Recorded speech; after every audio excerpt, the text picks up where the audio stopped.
Good morning and welcome to the People Performance Podcast with myself, Scott Morrison, and Martin Johnson. Today we're going to take a look back at the book that you are the author of. We're going to look through some of the chapters which we've done already, but we're working today on chapter 4. Okay, so chapter 4 is going to take a look at your worldview. I guess the first question is, what do you mean by worldview? Yeah, I liked writing this chapter in the book because it really got me thinking at quite a deep level around where everything comes from, all our behaviours, all our reactions, the way we see the world. And I was trying to think, like, at a core level, at a fundamental deep level, what is it that governs everything? And we talk a lot at T2 around, unconscious motivators, around sense of purpose, around our attributes, around our personality types. We talk about all this stuff, all these different layers to us as a personality. But fundamentally, I realized that actually there's a bit of a DNA to us, which is a worldview. Okay. And so your worldview is made up of two distinct parts, if you think about it like this. The first part of that is the way you see the world, and fundamentally how you view the world works and is structured and is organized.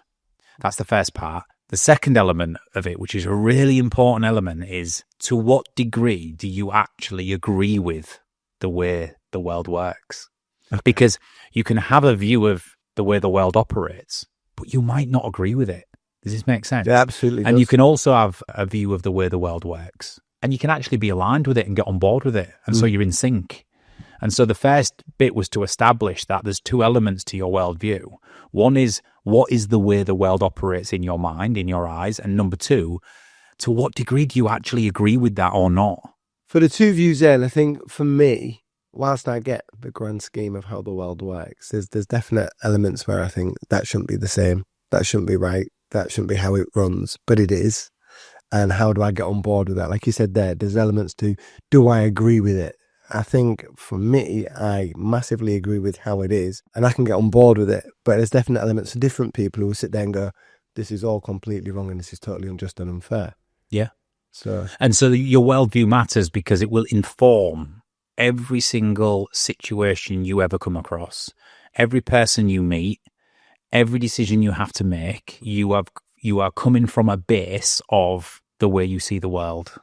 And so what we did in the book and what we did to try and articulate this to get people to understand it a little bit more was there are 5 big questions that will give you the answers as to the way you see the world largely. If you answer these 5 questions, you will get a good understanding of generally the way you see the world. Okay. So number 1 then is, how do I believe the world was created? And in that, it's our religious or scientific position. Do you want to elaborate on that a little bit? Yeah, so generally there are 2 positions in terms of how the world was created. You either believe in science, i.e. the Big Bang, evolution, and the rise of the human species, or you believe in religion, and that there is a God or higher entity who created the world, and therefore you probably have a deep-seated faith, and that guides you. Okay. So you have a religious or scientific position, if that makes sense. That's the first block that will fundamentally create your worldview. Whether you believe in religion or science as to how the world was created is by the by. If it serves you well, then fantastic. But generally, as we know through the history of the human species, religion, certainly over the last 2,000 to 5,000 years, has played a huge role in the way we see the world and the way we function and operate. Yeah. And obviously emerging science over that period of time, probably more later than the religious view, the scientific understanding of the world has evolved over time. And therefore you have people who go, no, I don't believe in religion, I believe in science, and that we've evolved over a vast period of time, starting with the Big Bang. Okay. Do you mind me asking which way you lean? Yeah, no, absolutely. My answer to this question is scientific. Okay. If you think about everything we do here at T2, it's built on science and neuroscience and understanding facts, data, and evidence about humans and how we behave and how the brain works and all of that type of stuff. Yeah, I I formed my opinion over the years that, given what I've consumed and understood about the world and evolution, and given some of the evidence and data around that, my position is scientific. Okay, good stuff. The second question is, how do I believe the world operates? So the way the world operates is made up, if you think about this, is made up of your political views, your societal views, your environmental views. So this is like you looking at the world and going, humanity operates in this way. Right. And again, you don't have to agree with it, but it's how do you believe it operates? So for me, for example, if you look at where we are today, I believe the world operates largely built on capitalism. We live in a capitalist world, right? It's made up of countries and structures and governments. It's made up of rules. Whether we agree that that serves all people all of the time or not is a different question. We can come to that. Sure. But I believe we live in a quite, at times, a dog-eat-dog capitalist world where, you know, you follow a path from birth where you grow up in childhood, you go through your education, you get an education, you leave education, you have to then go and get a job. You have to earn money. The reason you have to earn money is because financially we live in a world where you cannot even survive and thrive without it. Yep. And then, you know, the people who embrace that and do well for themselves tend to have more freedom of time and choice and luxuries than others. Does that promote equality? Is that right? I'm not here to say yes or no. I have my view on that, but I believe the world operates in exactly that manner. And it jumps straight into number 3, which is, do I agree with or accept how the world operates? So do I agree or accept with what I've just described? Largely, yes. And that's only my view. And the reason I say that is because we've come so far by using this system, you know, from the very early hunter-gatherer stage of forming communities to the agricultural revolution and farming, to then, you know, the industrial revolution, the coinage and putting value on goods and the exchange of goods. And all of a sudden the capitalist world was born. And yeah, I think we've tried different systems throughout the ages and it's failed. Yeah. We've tried socialism. We've tried doing different things, but the minute you de-incentivize a human being from being able to benefit from their actions, it all falls in. And so we haven't found a better system. So although it does create a power divide and it creates the rich and the poor and the class system, I don't think in general, from a production and an evolution perspective, we have created a better system yet. Mm-hmm. So I largely agree with it, yeah. Yeah. And I think that with that one, do I agree or accept? I think I'm along the lines of I accept. I get how it's going to be. That's how it is, if that makes sense. So I'm on board with that. You've made a really good point there, Scott. Agree or accept. You can have a worldview and you don't have to agree with it. But if you accept it, then you are sort of saying, I am now accepting that I have been presented, that I've lived in a time where this is the system and I've got two choices. I can be angry at it, or if I accept it, I can do all I can to make sure that I thrive and make a difference and provide and whatever it might be. Absolutely. Absolutely. Okay, cool. So 4, what are my motivations and values? And this obviously is, I imagine this to be a wider scope for a lot of people, but... Yeah, so this is your moral position. Mm-hmm. So when this comes to your so the first 3 questions are talking about the world. So religion or science, it's talking about political systems and how the structures work. Do we agree with it or not? This one comes to you, what are your personal, motivations and values? And this gives you your moral position. And so what we do here at T2, Scott, is we provide a tool called Print, mm-hmm. which gives you your unconscious motivators. For example, mine and yours are similar. We share motivations. We're heavily motivated to be strong and self-reliant and independent, which promotes individualism, which we'll come to. Yeah. And we're also very motivated to succeed and achieve. So if you think about that capitalist world I just described, because we accept it and we have motivations to both be strong and self-reliant and succeed and achieve, then we're sort of aligned with the way the world works. Yeah. Which means we aren't going to get too caught up in being irritated, frustrated and resentful, right? We aren't going to become the victim of our circumstance and environment.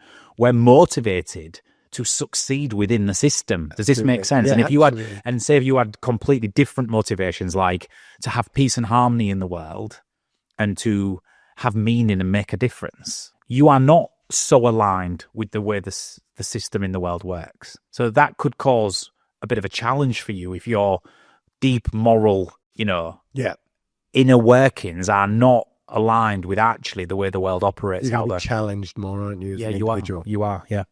Okay, cool stuff. Number 5. So the final question we have here then is, what happens to us when we die? I mean, that seems a really strange question to ask out loud. You can read it one way, but when you say it out loud, it comes across differently. So I guess this is more about what are people's views of what happens next. Is it a case of that's it? Or is there more to it? It's a really sensitive question. And again, if I was sat here with my wife, she would hate this question because I think one of her biggest fears is dying or not being here anymore. We've all been there where it's a scary moment where, we're of an age, Scott, where we're halfway through, sat here today. Yeah. And it's gone like that.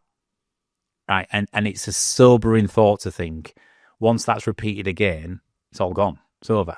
Right. So this is why I fundamentally understand religion in a way, even though I'm not religious. Yeah. I don't believe it's true. Doesn't mean to say I'm right, but that's my opinion. I understand religion because when you ask this question of what happens to us when we die, you only have 2 options. You either go, there is life after death, or there's something after this. Whether that's, spirituality or reincarnation, whether your energy and matter go back into the earth and are repurposed, or whatever the theories are, you either think that that's the case, or you go, because you're so strong in your scientific position, you go, no, we're an organism that lives for a certain amount of time, right? Once we die off, we decompose, our ashes are confined to the earth and there is no more. Yeah. And we've lived our time. And so nobody, let's be honest, Scott, even if you're like me and you have the scientific position, nobody wants the second one. I'm sitting here now as you're describing it. I just lost myself in a moment of thought. I get it. I don't think there isn't anything, but there's something comforting about thinking there's more to it. No, you're right. Nobody surely goes, I hope when I'm gone, there's nothing else. And I stay in the ground forever and my time is done. So I think it's a really sensitive question, but it's a question you've got to answer, Scott, because that will form your worldview. For me, my answer is, I hope I'm wrong, but I believe that we have our time and we're a mortal being, and when we die, that's it. Yeah. And what is left is hopefully our impact, our memories, and the things we achieved and did whilst we were here, which then live on through others. But I hope I'm wrong. I hope I end up in some. I seriously hope I end up somewhere, and my whole views for my whole life have been wrong, and I can seriously sit and reflect for another 1,000 years. Yeah. Wherever I am next, and go, wow, how did I not see that? I really hope that's the case.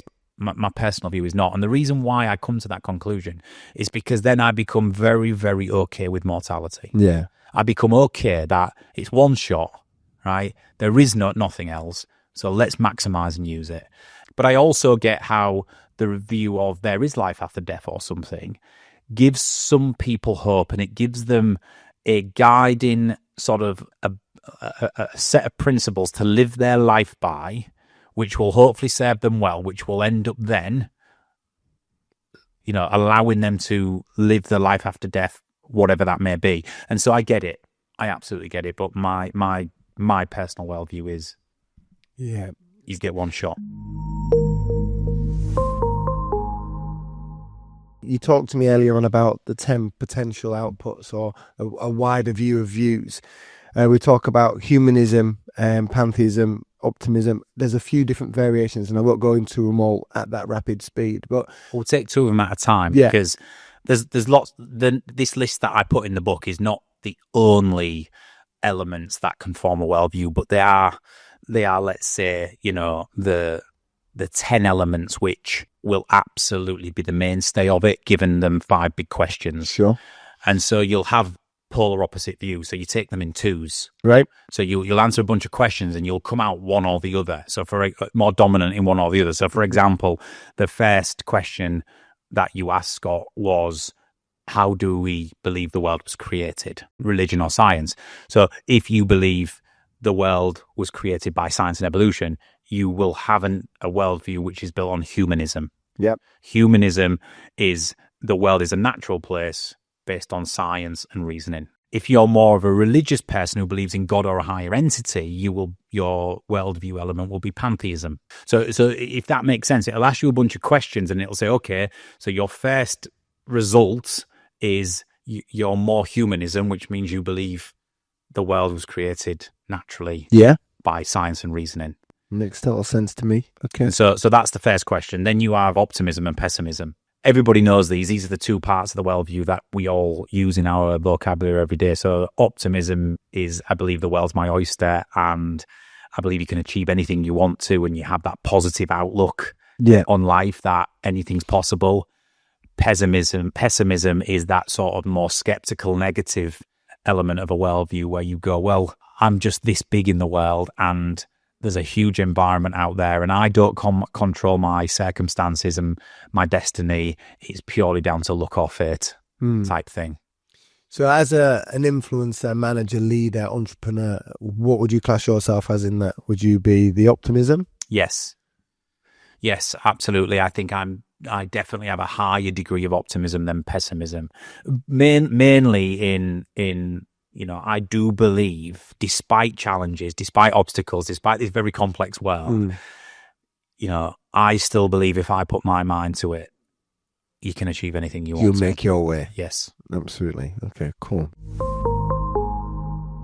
Moralism versus moral subjectivism. Now, these are completely different things, and depending on which one you have in your worldview, it's massively, massively influential on the way you operate and the way you react and respond. So moralism is this notion that life should be fair and just, and we should all have the same morals. We should all share, as a species, similar morals and values, and therefore it creates this panacea of fairness, just, and we all get along. Moral subjectivism is this belief where you go, no, I think morals are subjective to different cultures, different people, different situations, and therefore it's impossible for an entire species of 7 billion people to all have the same morals. I think it's subjective, and I'm okay with that. And so moral subjectivism sets you up more to understand that life is not fair and just.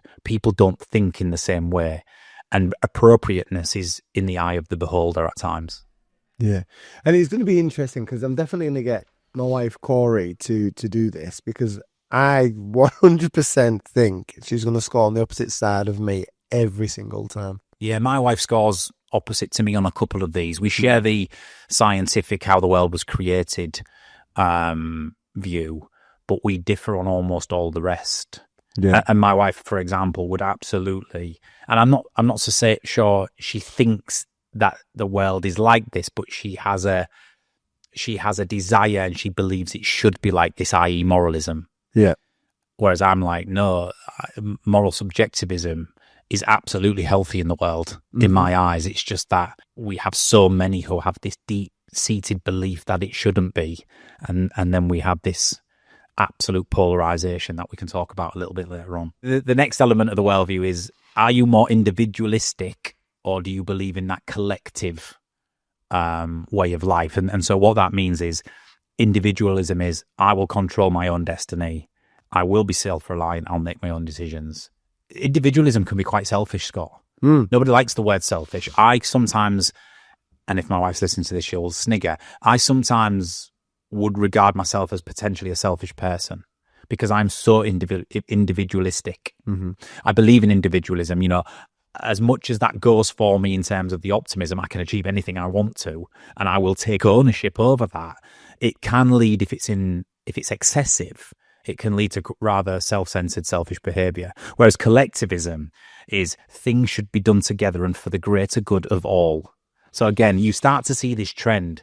If you are high on moralism and high on collectivism, they go hand in hand. Yeah. Everybody should have the same morals and values, and everything should be done for the greater good of all, all the time. you're setting yourself up, as you can see, for a challenge in life if your worldview is so embedded in these things. There's wonderful things to these elements, and not everybody has the extreme sort of view of them.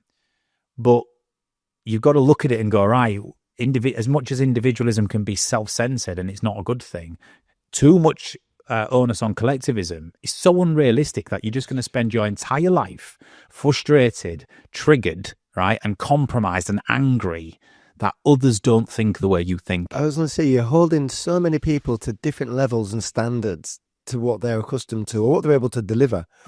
So you're literally setting yourself up for a fall in some ways because your expectations are so high. It's just not going to be the same measuring scale. And it's worth mentioning different cultures at this point because, for example, I spent some time in Scandinavia recently, in Copenhagen. It's such a, collectivism is so apparent there. Mm-hmm. People stick to rules.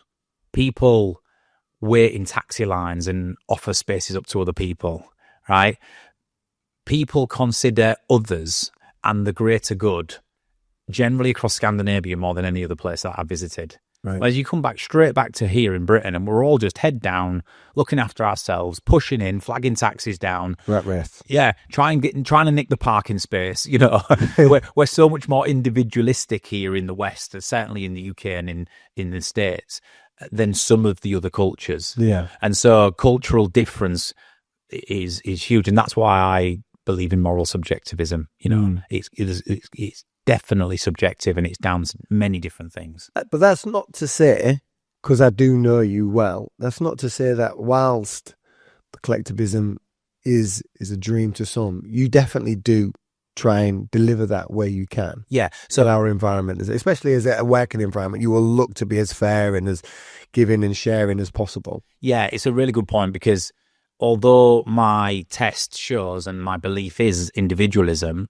because that's fundamentally the way I've decided to attack this world that I believe is built on capitalism and rules and structure and governance is with the right people around me and in certain situations, I absolutely believe in the elements of collectivism. I absolutely believe in there's certain things in life where you can't go alone and you've got to obviously try and think of everybody and it's for the greater good of all. And therefore I can dial that up and I can recognize situations where that's so apparent and relationships that are important to me and people that are important to me. But for the other 7 billion people on the planet, I ain't going to lose any sleep if they're not showing collectivism. No, fair play. In my first book, I Am Human, 30 Mistakes to Success, I talk in one of the final chapters about the 3 circles of influence. And I talk, typically people go friends, family, acquaintances. My inner circle is my family. My second circle is my friends and my outer circle is my acquaintances. I don't like that because sometimes if you just stipulate to family, friends and acquaintances, sometimes family members can be the most toxic people. You don't want them in your inner circle, right? Yeah. And so be careful who you put and how you define that. But if you think about it, any human being could probably define their 3 circles of influence, right? Inner, second layer, outer, to probably 50 people. The pause is me thinking. I mean, your outer circle could be hundreds. If you say in acquaintances and either, sports teams or friends I catch up with every now and then, or who I went to school with, or work colleagues, or clients, or whatever it might be, you might be bigger. But certainly in your first 2 layers, you're going to be even less, right? You're going to be 100%. Maybe less than 20, 25. So my point being is, I'm individualistic because I believe that in general, the world operates that way, and I have to be individualistic to get on within it. However, I will absolutely value collectivism within my first 2 circles. But that's 25 people out of 7 billion. No, but that, but I think that's relevant. It is definitely relevant because people listening to the podcast is hearing that first line, like, well, how's he built something? How's he got people working for him? Because there is a very strong foundation of how we work as a group in that collectivism area. It's also situational. So although you have a worldview, which is built on a certain element, if you've got emotional intelligence, IQ, and you've got a growth mindset, right? you will recognize situations where you, like we talk about it all the time in leadership, where you dial up certain behaviors where it's appropriate to respond in a certain way to a person or people in a situation. So I think there's other elements at play, but at least my flagstone, my deep-seated worldview would be set more on the side of individualism than collectivism. Okay, got it. And then the next two is Stoicism and Entitleism. You nearly got it, but Stoicism, and Entitleism. People hear these terms and sometimes they're the ones that are a little bit more great to understand. Stoicism, if you've ever read about the Stoics and Stoicism, I would recommend you do it or find a podcast on it because it's quite fascinating. But the Stoics and the Stoic approach is, life is tough. Life is about enduring pain, right? It's about discomfort. It's about challenge and adversity. And so the Stoics build themselves and pride themselves on being the best at enduring and being resilient and durability. They say if you form a habit of and accept that suffering is part of life, then you're going to be a damn sight better at doing it, and you're going to be a damn sight, you're going to get through life and ultimately have, more fulfillment. So Stoicism is this notion of I must be strong and endure the pain and challenge of life. Mm-hmm. Whereas Entitleism, it's like I shouldn't have to, as a human being, endure any suffering and pain. And you're smiling, Scott, and I talk in the book about how we've shifted through societies and generations and how modern day generations are growing up more entitled than before because they grew up with more luxuries, less suffering in a completely different world, right? And the Entitleism element is I deserve what I want. I deserve pleasure, reward, and happiness. In fact, you could extend that and say, without suffering. And so for me, that's a dangerous element of a worldview. If people have entitlism in their worldview, it's not a very nice place to be. And I don't think you'll ever be fully robust, resilient, happy, and fulfilled. Yeah. You don't have to be the extreme of full-on stoicism. I must seek out pain and discomfort all of the time. There can be a balance, right? My book, I Am Human, Pain and Pleasure, talks about this. This book talks about the whole thing of its balance. You have to balance your pain and pleasure scales. Mm-hmm. But for example, in my testing, I have a worldview where stoicism is quite high for me. Yeah. I don't know what it was for you, Scott. It was quite high. Do you want to share what your...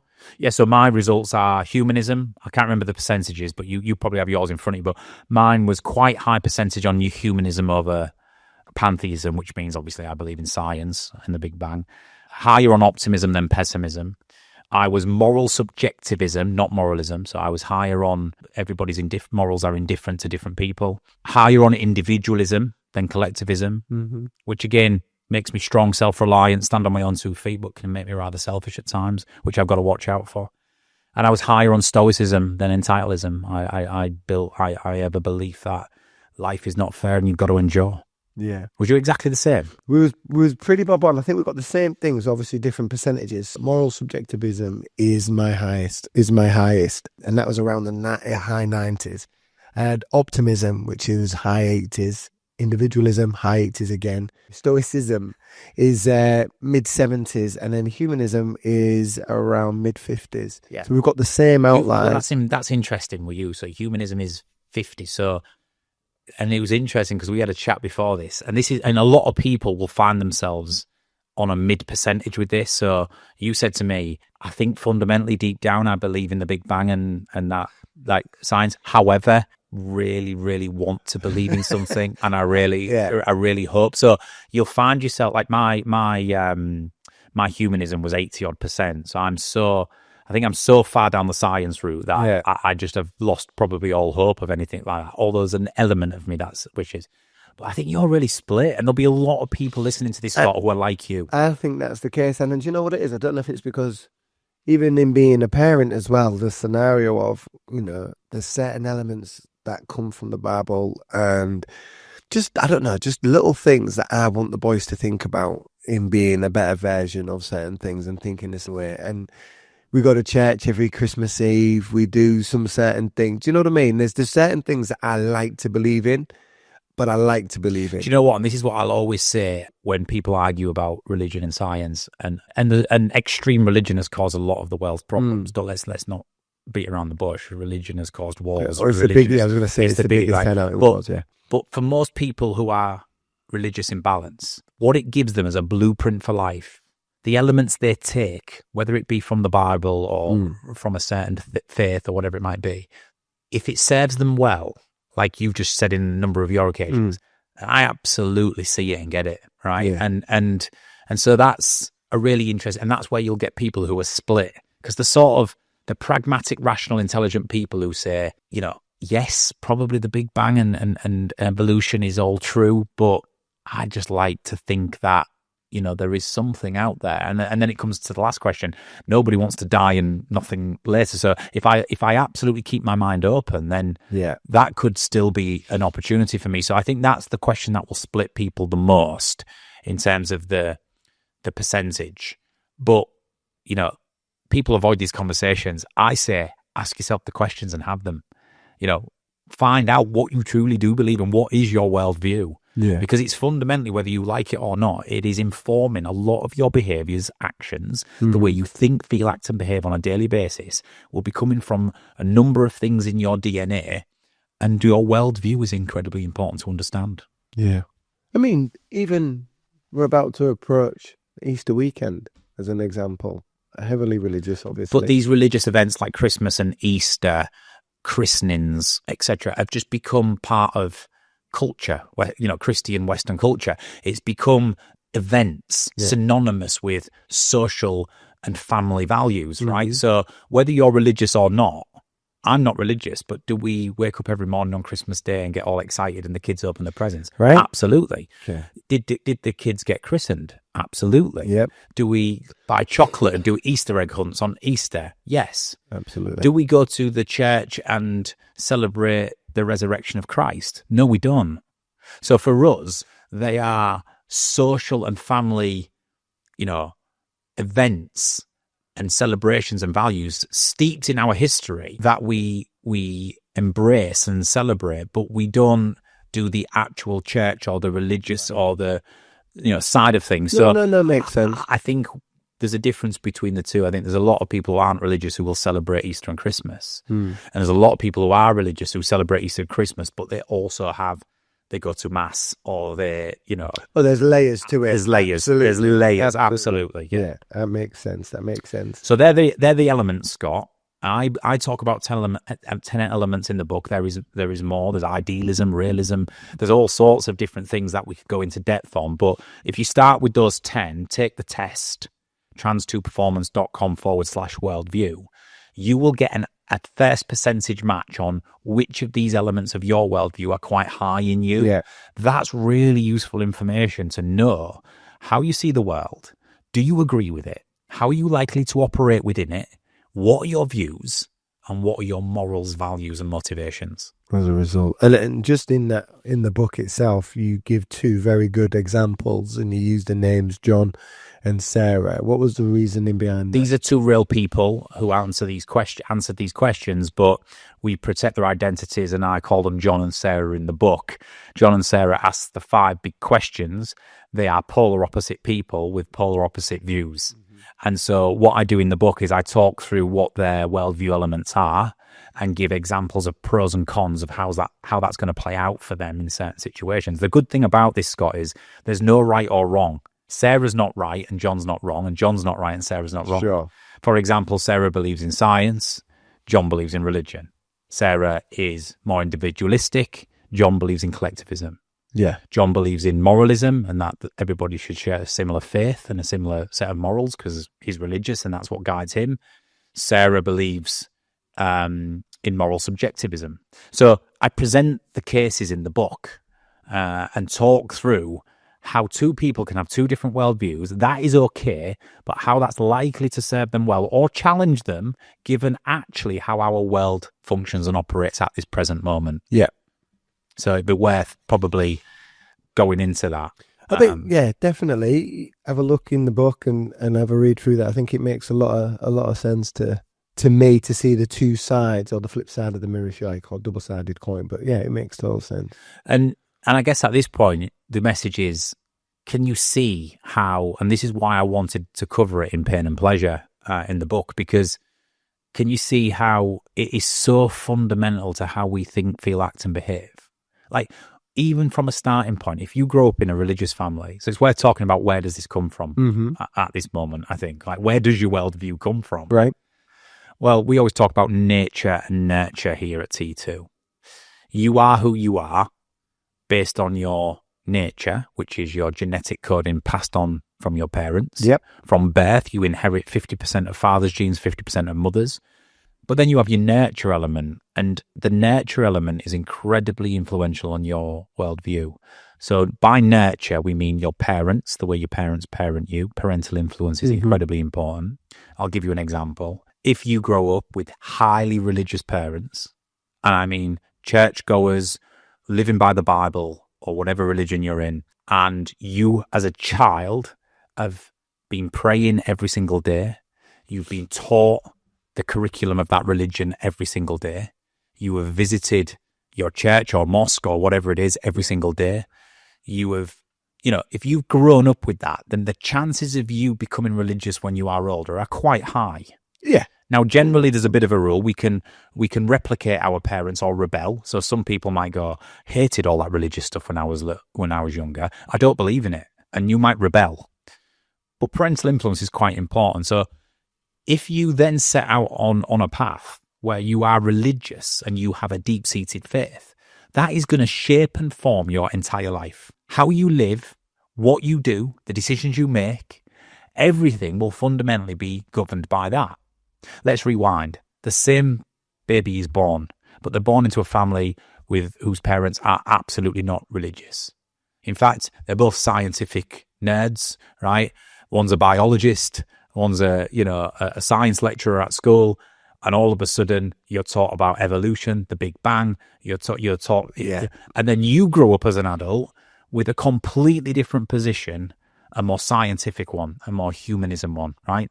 So you are now going to set out on a trajectory where you are fundamentally going to react to situations and make decisions and operate completely different to the first person based on this one element, all through parental influence. Yeah, it's huge. It's huge, right? So parental influence is huge. Social environments are important. So where you grew up, the country you grew up in and was born in, the culture of that country, the friends you made, the village or city you grew up in, all of that societal impact will also shape some of this worldview. If you grew up in a very, a bustling city, high capitalism, higher class of people, lived in a nice house, parents had lots of money, you might grow up and go, this is the way of life, right? I have these views where I have to be individualistic, get on in life, and I have to make some money. The same could be said if you grew up like me in a council estate in a very working class area without those things. I could become a victim of that and go, the world's against me, capitalists are bad, I believe in socialism, and I'm going to fight all my life for equality. Or I might go, Scott, which I did, this is not for me, right? The world, if you want to get on, you can, but I'm going to make some of my life so I have better. Yeah. And so there's no exact science to it, but your social environment matters. It can either thrust you into a direction to say, I want to be anything, I want to have anything but what I had. Mm-hmm. Or you can say, no, this has now formed my opinion of where I am, what class I'm in, and I'm going to fight, if that makes sense. Yeah. And so societal impact has, and the third one is educational. The quality of education we have, our educational influences, you're born with a level of IQ, but you can improve that IQ with quality education. That is important because if you can raise your IQ and have education, you can critically think.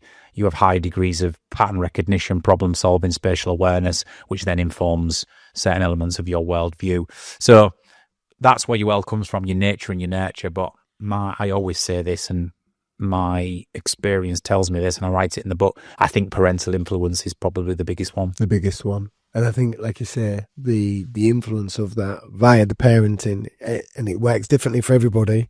We talk about sense of purpose in relation to proving a point. Can it be proving somebody right, somebody wrong, or, literally proving that point? I think with certain elements, it's a good example and there's a bad example, and it depends which one motivates you, because there can be a bad example that can motivate you to do the right thing, whereas a good example you can motivate to follow that shape of work, if that makes sense. So yeah, it's interesting, isn't it, where you are with your parenting and how that comes through for you, because everyone's different. Everyone has a different parental journey. How you interpret, what I can never answer, Scott, which I get asked all the time, is what makes some people rebel against their parents versus some people replicate? Yeah. What is it that me and you could grow up as brothers, as an example? There's loads of examples of this, by the way, in the data. Me and you could grow up as brothers with the same parents in the same city, with the same parental influence in the same social environment. We could be struggling, working class. Our father is a staunch Labour supporter. So is 6 generations previously. It's been ingrained in us that we will always vote Labour. We should never vote for Conservative. It's been ingrained in us that there's systemic injustice in the world, that the rich and powerful are horrible people. Trust nobody, X, Y, and Z, right? Let's say that's how we grow up. Yeah.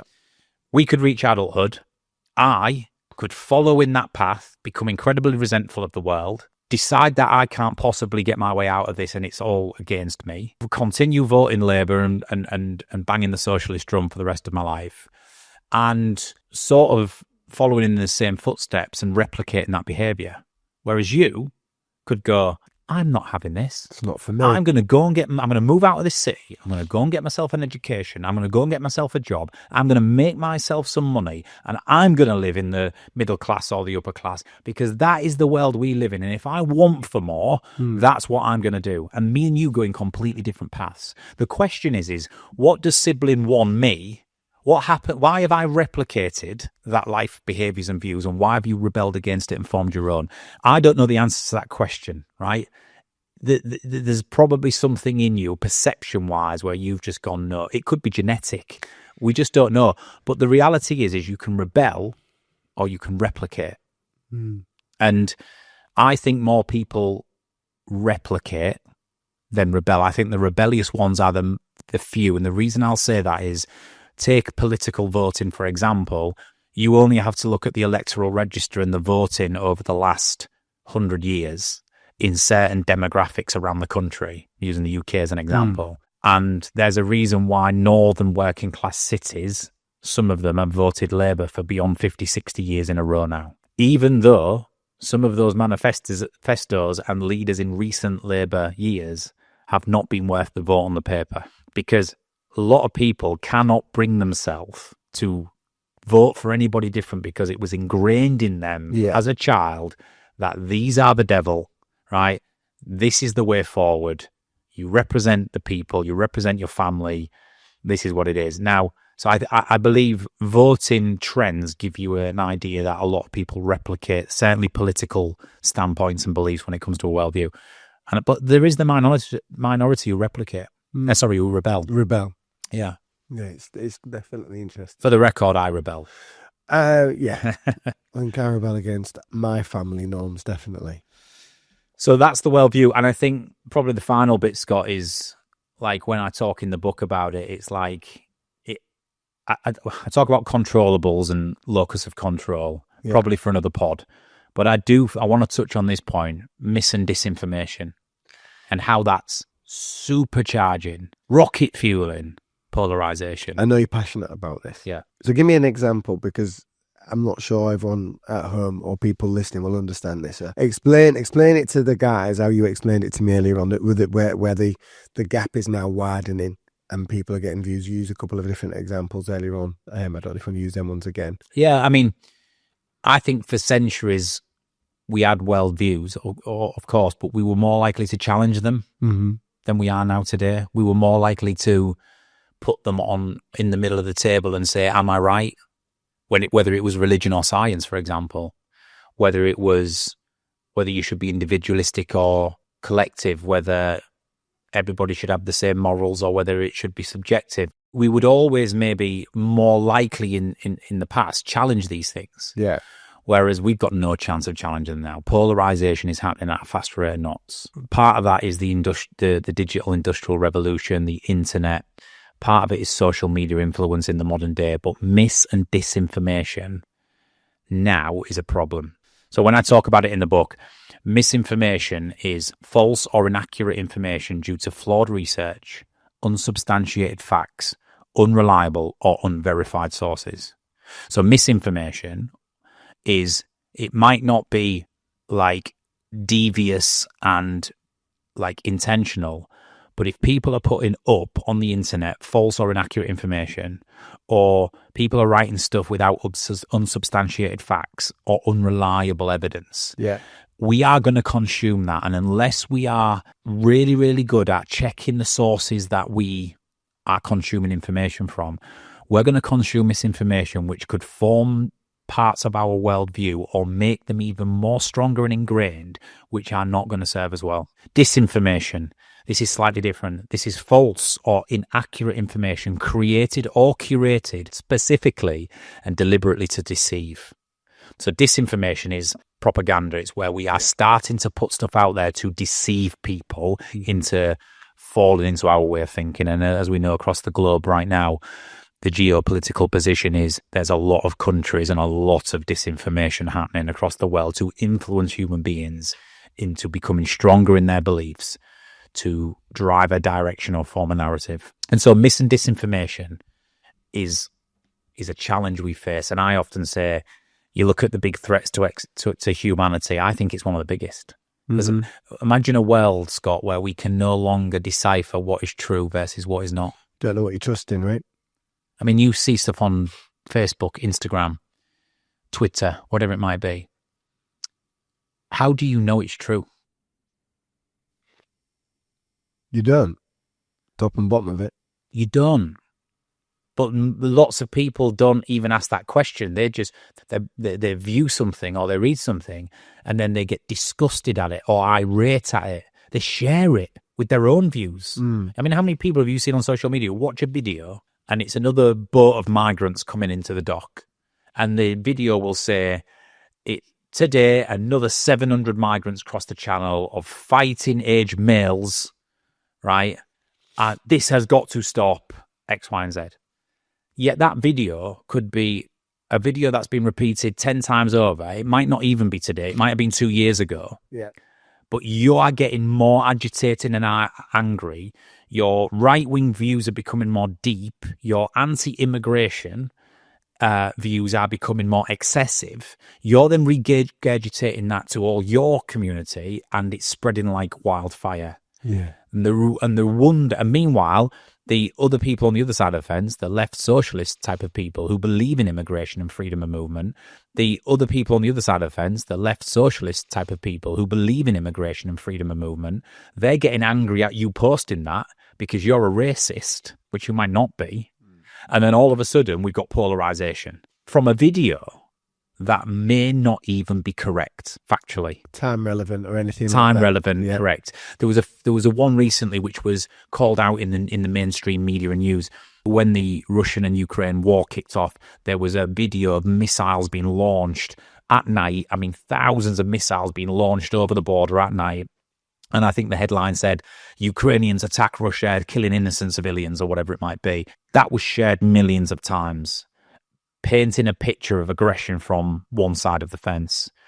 It was actually shared on mainstream media within 48 hours that was a video that was 7 years old, or however many years old, from a completely different conflict, which clearly an agenda or a country had taken, pushed it out there with a false narrative of it was last night by this particular aggressor. Yeah. And caused polarization across the globe in a single 24-hour period. It wasn't even an accurate video in recent years. But that's exactly what you're talking about. It served the purpose for the aggressor. It was disinformation. Absolutely. So give them the station to move there. And the reason this is important for worldview, and you can look at, it's not just about wars and it's not just about immigration and politics. It's COVID-19, it's vaccinations, then you got all the conspiracies, the moon landings, it's 9/11 was staged, it's, and all of a sudden we have this polarization when mis and disinformation are infiltrating the brains of human beings to push them more in a direction. And this is why algorithms are clever, isn't it? Because if you share two things on anti-migration, You just share 2 things on Facebook.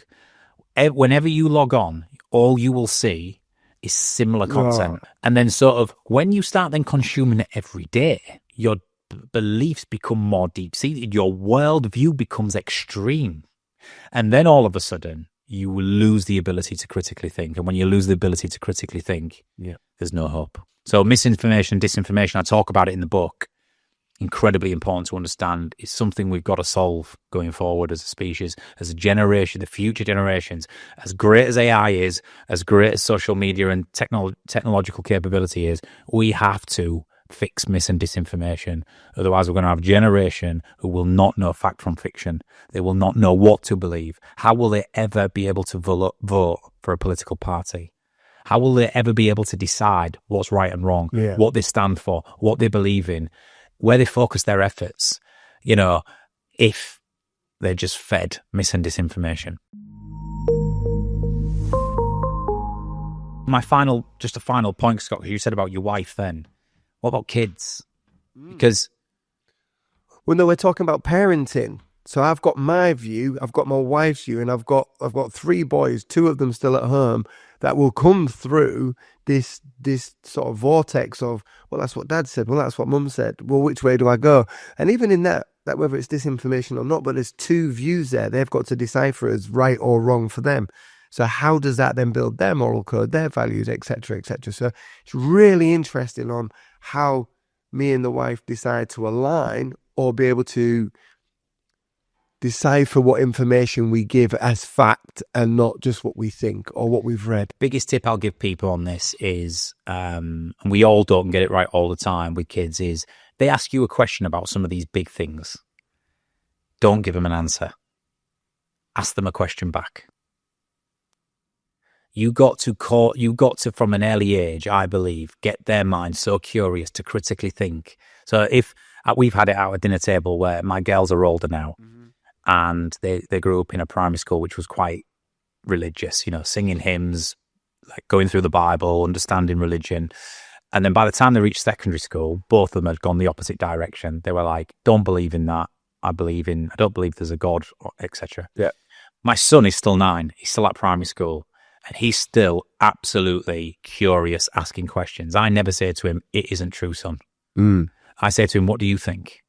Do you believe in Jesus? And he's like, well, yes, because I've studied the Bible and I know about the disciples and I know, and I'm like, absolutely, yes. So I'm asking him questions.